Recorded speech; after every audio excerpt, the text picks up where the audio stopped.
You are now listening to the Girl Organize That Life podcast.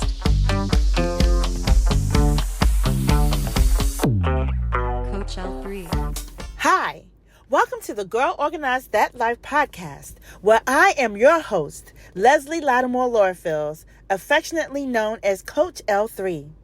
As a mother of 12, who has also served as a senior military officer for nearly 3 decades alongside my husband, I can certainly understand and appreciate who I call the 3C sisters: crazy, chaos, and confusion. If you are an executive level mom, mompreneur, or lady leader who perhaps still struggles with burnout, you have come to the right place where you can receive strategies and tips on how to pivot with poise and conquer the noise.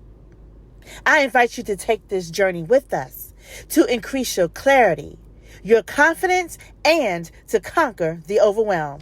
Hope to see you there. Coach L3. Hey girl, hey, welcome to Girl Organize That Life podcast, where we have a very special guest with us, Miss Aliya. She is going to bless us as we talk about what it is to have a supportive community as we are busy executive level moms, mompreneurs, and lady leaders.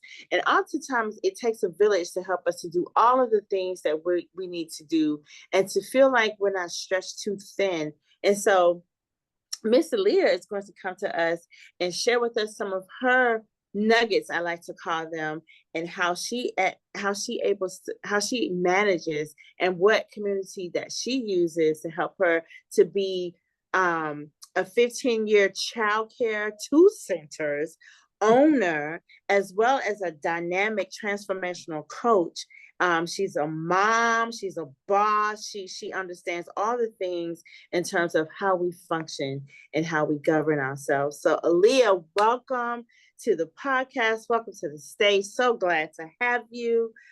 What else would you like for the listeners to know about you? And I'm so grateful that you're here. Welcome, welcome, welcome.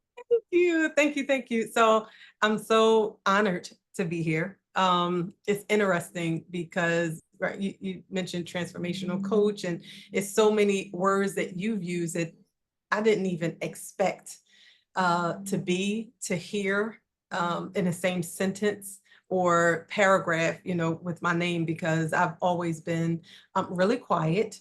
One would say introvert. I was one of those kids. And I was that adult up until recently. And so I am evolving.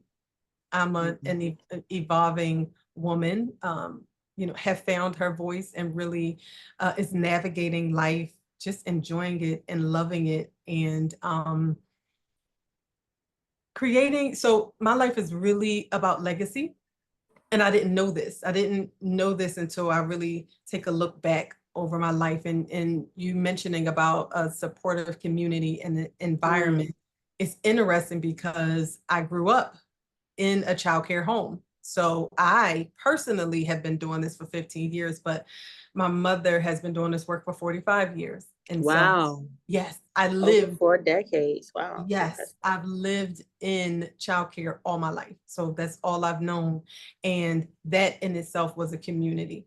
And I didn't realize that how much it's really impacted my life, because for a while, it's funny, right? So I'm 45, but I was living in that age where it was latchkey kids, right? So my friends, their parents were working. They were working, so they seemed to have all this freedom. And like my mom was always home. Someone was always home. And as a teen, it was kind of like, oh my gosh, like, can I get a little freedom? Can you go to work? Like something, right? I'm like, just all the time. But what I had was a constant community. I'm talking, right? So back then, the village was a village. And, whether it was my mother's staff, whether it was my mother, my father, my brother, like, that's who was in my home. And then we had 20 children in the basement at all times, but they were like little brothers and sisters. Yeah. And I now am a childcare business owner, and exactly what I experienced is what I apply to my business now, which is this community that is not only just employees, but it's also our extended families and grandparents and cousins. And like, I have this village that is unbelievable. And I think back, and it started when I was little. And so because I have such a community in the village, I am so, I'm so like fearless and limitless. Fearless. Love Fearless and that. because I felt like I always had this safety net. I always had this safety net. And so I say all that to say that is why I believe that I live this life of, okay, well, what's next? Well, what else do you want to do? Well, you can live life exactly how you want to live it. Because I have the people around me that just allows a sense of freedom, right? And listen, I said younger, I was like, would you please? So I can have some freedom. But the freedom that I have, I don't think I would have had it had I not had the community and the upbringing that I did have. So that's interesting. So let's segue a little bit to that. You are, I would say, probably one of the more fortunate ones in that foundation was laid for you, that you've always had community. And let's fast forward to the modern woman, right? Which is who we embody, who we are. We're the moms, we're the business women, we're leaders in the community, we're everything to everyone. And as we close out this first season of Girl Organize That Life podcast, I want to talk about, for those women who are considering themselves maybe stretched, and maybe they did not grow up, or they were not as fortunate enough to have that baseline of community. How, or what would you say to them right now in present state, in terms of you're not alone, and how important it is to have community to help support all the goals and dreams that you have as a busy person, as a busy woman? Yeah. Great question. Here's the thing. I think, so while, yes, I've had a community, you're absolutely right, very fortunate.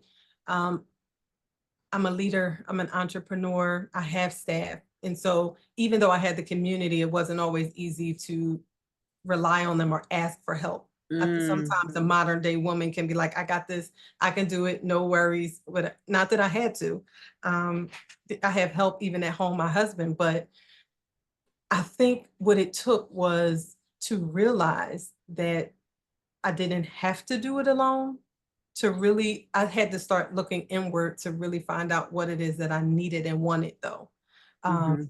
Because if all the stuff, a lot of what I'm talking about too is stuff, right? So I've gone and got a degree in this, and it's stuff. But, I'm doing more personal development work now to kind of really say, okay, but what do I really need and what do I want? Because no one could give me that. No matter what community you have, no one can give you that. And so I say all that to say to the woman who may feel like, well, I'm stretched, I may not have the community. Sometimes it's just that moment alone to say, okay, but what is it that I do need and what is it that I do want, so that we can start to vocalize it and really just find community. And I'm not saying it in a way that it's easy to do, because it takes time, right? It's also not one of those things. Well, on one hand, I was going to say, sometimes we have historically, it's been, women don't get along, and, I can't make friends and all that stuff, which I don't believe is fully true, because we meet powerful women all the time. It's a matter of, again, just being clear about who I am, what my core values are, and what I stand for, and what my negotiables and non-negotiables are. And, and I tell my daughters the same thing, is that who are you, though? It's that part. It's the who am I in my life now? What season am I in? So that I can now connect with like-minded people, or connect with the people who are where I want to be. So it really is, in our solitude, and when we are alone and feeling alone, what do I want? What do I need? What's frustrating me? What's overwhelming me? Because a lot of times that's the conversation I may have with another sister, and they connect. And it's like, oh my goodness, well, here I am. You need that. I need that. We come together, or I know someone who, and I think that is the power of like networking, and it's so much sisterhood. And again, it's not one of those we just automatically trust everyone, but until we know who we are and what we want, it's hard to be able to vocalize and say, well, here's what I need. Does that make sense? Wow. Does that make So what I'm hearing you say is that sometimes your community could actually be there, but sometimes it takes a self-assessment. Yes, ma'am. And really knowing where are you within your own personal journey. Yes. To be able to leverage that community that's probably there, right? Right there. That's what I think I'm hearing. Right there. No, that is so good. It's almost like that saying, you can, what is it? You don't have to be, you cannot be alone. You can be in a room full of people and still feel lonely type concept. Absolutely. Yes. Right. And so if we do that introspection, if you will, what's going on in here? What's going on in here? And being tuned, then you can look to your right and your left and be able to say, oh, you know what? I do have you, and I can reach out. And here's the strength that I know that you have that I need, and vice versa. Wow. How much further can that take us? And and I think part of it is too, like you said, the modern day woman, oh, I got it, or I can do it, or I can, and we probably can. I think God built us so powerfully, but he also built us to say, I need help. I need help. I can't do it all, and be okay with it, right? That statement in itself is so powerful. Listen, I need help. I need help. Listen, I tell my mom these days, yeah, I'm like, Mom, there's people for everything. Like there's people for everything. We just have to know if the laundry was off of my list, I could breathe a little better, right? Just the realization of just the laundry, right? And somebody can gift it, or we can pay for it, or somebody might bless us with it. Like, but just to make the statement, I remember how frustrated I used to be sometimes, and, come in the house and all frustrated, like, so nobody cleaned up, nobody did this, nobody did all the things that I was thinking you should have done. When I could just say, listen, I'm going to be home about this time. Would y'all be able to, or could you, or just making the request. Sometimes it's just making the request based on what I need, right? And so if I don't get it, then I don't get it, but I'm definitely not going to get it if I don't ask, or at least make the request known. And it's so much freedom in learning to ask for help or delegate, one of them. So I'm learning to make it easier for myself, and to either use community or make it one or the other.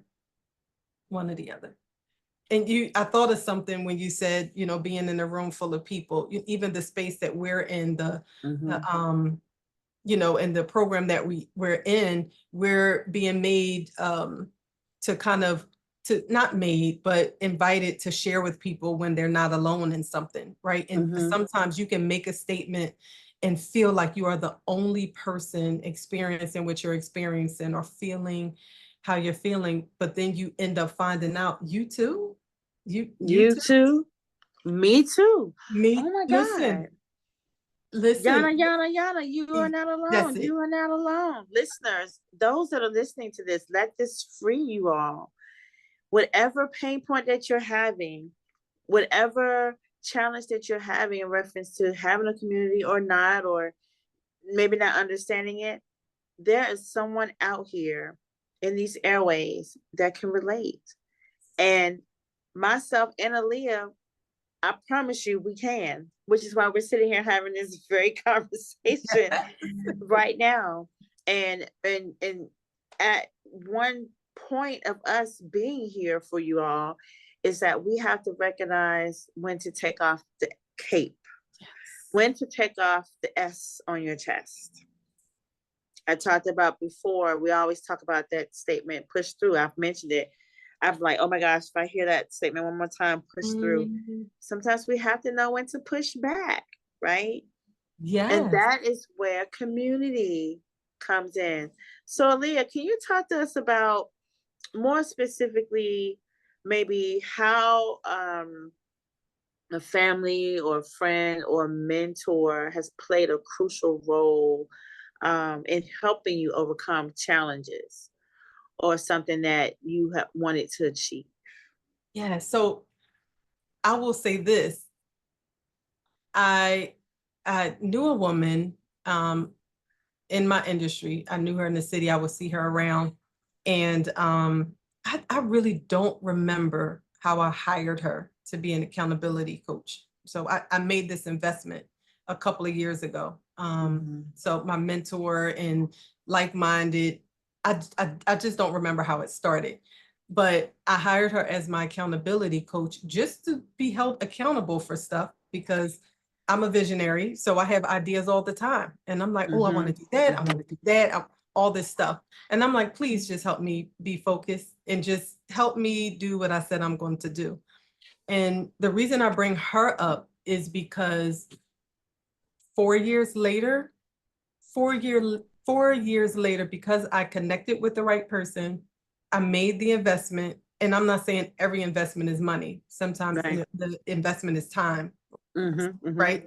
But I made the investment and it opened up so much more than just what I thought it was. And so she has grown to become my community. She introduced me to CTTP, introduced me to that. Wow. And I say that because I in being accountable, I got to always share things that I wouldn't share with anyone else, right? I would share big goals or dreams that I had, and some of them weren't even big enough. And it would be like, well, okay, remember I said I asked her to help me do what I said I was going to do. And sometimes I was just talking. I didn't mean for you to hold me accountable for that. I was just talking.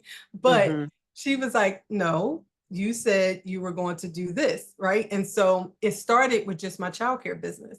I just, I want to grow the revenue. And so she was a resource, and she, really held me accountable and say, well, each week we met, and I started to really utilize other resources and tools. And what ended up happening though, was that my eyes were being open to how big I was able to think and dream and what I could actually do. And I stopped being comfortable in the space that I was in, because I reached out to someone who, it could be comfortable sometimes in a circle, but I reached out and did something that was going to make me uncomfortable. And boy did it. And so by connecting with her, I got to be in new spaces that connected me with other people. And it got to show me other things that I just didn't know. This was before coaching and consulting. That was not a goal. It was not a goal.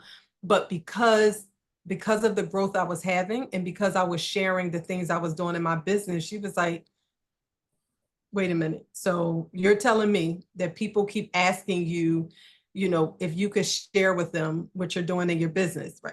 That's like coaching and consulting. I had no idea. So I'm like, well, tell me more. Well, tell me more. And it turned into, well, just hold me accountable to, well, tell me more. Okay, well, I'll go to this space with you.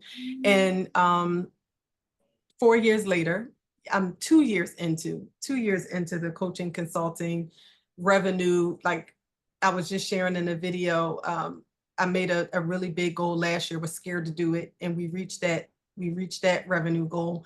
But I say all of that to say is because by trusting in myself, by just being held accountable, I was able to stretch and create a new community. I grew into a new community because I had the desire to become uncomfortable. So sometimes I love that. we buy our community. Sometimes we invest in, and that's what I mean. It's a new space that I'm in, and I bought into it. I invested in myself. And I say that all the time with CTTP. I'm like, I gifted myself this space. Like, It's a gift. it's It a is a gift. gift. It's a It's a gift. big gift. And it keeps on giving. And it Oh my keeps on goodness. giving. You know, it's interesting. What you said was that the people that you connect yourself with. And to our listeners, listen to me. I've mentioned this before. Dr. McCallahan, I forget his first name, from Harvard University. I think he was like a psychologist or something like that. And he said that the people that you habitually, note the word habitually, surround yourself with have 95% to do with your successes and failures in life. I said, oh my gosh, that's huge. Huge. 95%. And then Jim Rohn further says you are the average of the 5 that you spend your time with. And so when you're choosing community, when you're looking at community, you have to vet it.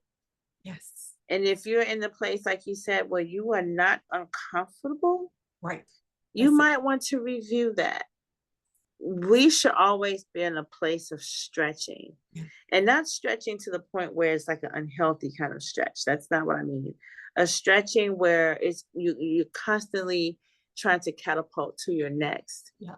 And that you're able to leave impact on others and other pockets and places that you touch and that you feel. So I love that what you said about I had to become uncomfortable. Yes. And because I became uncomfortable and I allowed someone else to hold me accountable, I was able to reach a revenue goal that initially scared me. Oh, that is so rich. Mm-hmm.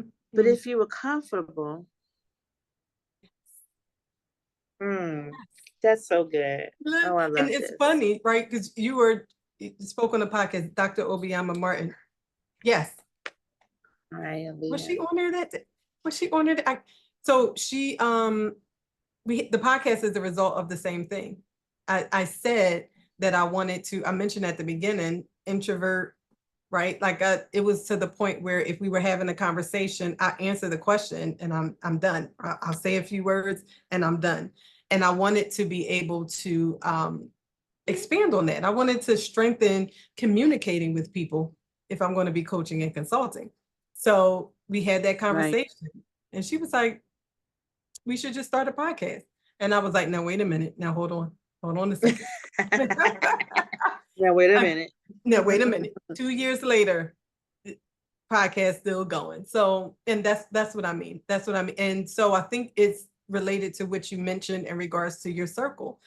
I used to be afraid of that concept, right? Mm-hmm. Like I'm comfortable with my people, right? And I didn't want it to seem like I was slighting my people, right, because I love my people, but there's people for different purposes. Yes. And I have to learn that as well, right? Absolutely. It's like, right. And it's nothing personal at all. It's personal. Just you have to look at the seasons in life that you're in. Yes. And that everyone isn't going to necessarily fit a particular season. And it's nothing personal at all. It's all a part of growth and expansion. The growth.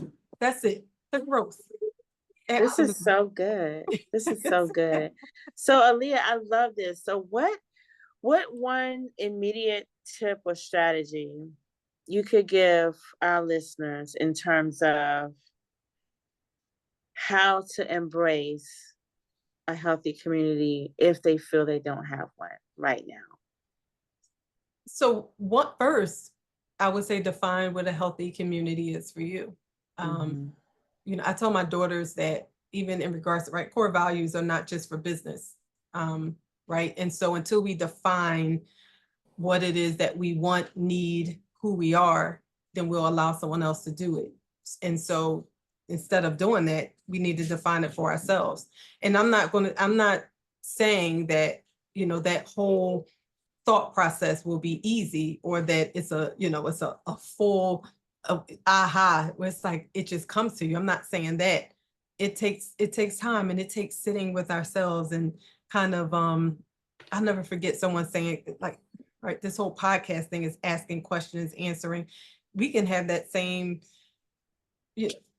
for lack of better words, same thing with ourselves, right? Sometimes I think we don't have conversations enough with ourselves, right? A question back and forth, like, so what do you really think about that? Without having someone else tell us what it is. And I'm saying all this because I'm learning it. Did you see her? Sorry. We love the babies. We keep it listen. 100. That is beautiful. Hi, baby. Yes. So I'm learning it. I'm only speaking what I have learned. And so just being clear on it, because it's hard to just allow someone else to define what that is. And so what is the safe space that you need and want? What's that thing that it's like, oh my, if I just. So, to the listeners, just take a moment, and if it doesn't happen in one day, just do it again the next day. Like, what do I need that's going to make me feel safe? That's going to make me feel whole. And then once you're clear on that, don't stop looking, or don't stop going to get it until you get it. Because you deserve. Don't stop going to get it until you get it. Like, you know how much we do for other people? Like, listen, give yourself that same energy. Same thing. So good. You deserve it. You deserve it. I hope everyone heard that. You deserve it. For everyone that is under the sounds of our voices, you deserve it. Don't stop getting it until you get it. Oh my gosh. Mic drop on both. So, Mrs. Aliya Johnson-Roberts, extraordinary woman you are. If someone wants to work deeper with you, how can it connect? Do tell us. Yes. So I am building a new, I told you guys I was evolving. So my website is, everything's evolving. So you can reach me via email, info@aliyajohnsonroberts.com, social media handle, Facebook, Instagram, LinkedIn, Aliya Johnson-Roberts, and website is up. I'm adding more to it. Consulting with Aliya, and that is how you can reach me. I am truly enjoying just what I was sharing at the beginning, just making the connections of all the things that have happened in every journey that I've had in life. That's just, it's like, that's who Aliya is. And it's so fun uncovering that. And I hope that I always say this, I am very glass half full. And so there may be women who maybe you're not there yet. And I'm not trying to make anything sound like it's just so easy and life is full of rainbows and flowers. It is. It can be. Don't forget the unicorn. And the unicorn, because unicorns exist. They exist. But it can. It can. And it can. It can. Say that one more time. It can. Yes, it can. Yes, it can. I shared this story the other day with my cohort. I will never forget. I was in a relationship and he said, "You live in such a utopia," but in a negative way, like you, like always. And I was like, "And do," and I was telling my 12-year-old exactly. She said the same thing the other day, and I was like, "And do I live exactly the life that I want to live?" And I remember saying that I wanted the Cosby family, and it was all this stuff, and I have it. I literally have we have six. What 6? Like, have it, and it's like you define it. Oh my gosh, I'm loving it. Define it, refine it, like all the things, right? Until you're like, this is it. And so that is me, and I love connecting with other women who you're either striving for the same thing. We can go get it together, define it together. So I work in childcare. I do work in childcare, which works with children, but it also works with families. And we do this exact same thing. And we goal set, and we basically curate lives. That's exactly what we do. So. I love that. Oh, we curate lives. Oh my goodness, this was so rich. I am so glad that you were able to come and grace us with your amazing presence today. So many nuggets and so many gems were dropped. And I know the listeners are going to be like, wow, #replay, #rewind. And for those that are listening, please click like, share, subscribe, tell your friends to come out and listen to our podcast. Leave us a review. If there are other topics that you'd like for us to share, please let us know. Thank you again, Mrs. Aliya Johnson-Roberts, for coming out to grace us. And, just to recap, today we were talking about what it is to have communities as a modern day busy executive level mompreneur or lady leader, and how important it is to be connected, and how important it is to understand yourself and do introspection so that you can leverage those communities in the most optimized way. Remember, Ladybugs, in all the things that we have going on, all of the demands of the world that we have, you know our tagline. You know what we do here at Girl Organize That Life. We empower you to pivot with poise despite the noise, okay? And so enjoy the rest of your evening, night, morning, wherever you are, and we'll see you back for our next episode. Meanwhile, bye-bye for now. Thank you.